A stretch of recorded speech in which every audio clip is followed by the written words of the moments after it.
कहिले सुख भयो न कहिले शान्ति भयो। किसान नेपाली किसानको जिन्दगी रुएर नै गयो।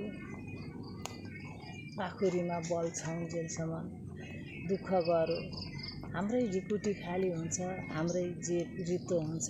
न राज्यले किसानको बारेमा कुनै भरपर्दो योजना बनाएको छ, न किसानको बारेमा नीति नियम बनाएको छ।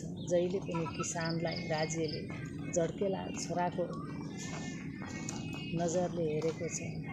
अरू देशमा कृषि पेसा गर्ने मान्छेहरू अग्रस्थानमा हुन्छन्। हाम्रो देशमा कृषि पेसा गर्ने किसानहरू धरधरी रुएर जीवन बिताउँछन्।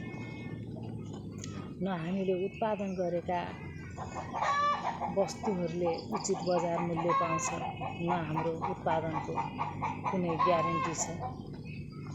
बजारमा गएर यसरी चर्को मूल्य तिरेर पशुहरूको आहारा खरिद गरेर ल्यायो, घाटाको व्यापार गर्यो, गोजी रित्तो बनायो, ढिकुटी रित्तो बनायो, शरीर कमजोर बनायो।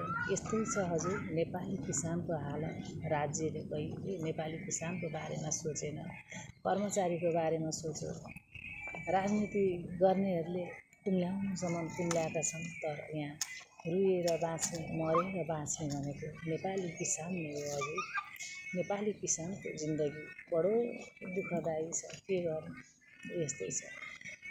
नेपालमा केही होला कि भनेर मर्दा मर्दा केही सिप नलागेपछि हाम्रा होनहार युवाहरू मुङलान नगर पसिना बेच्न बाध्य बनाउने यही राज्य हो।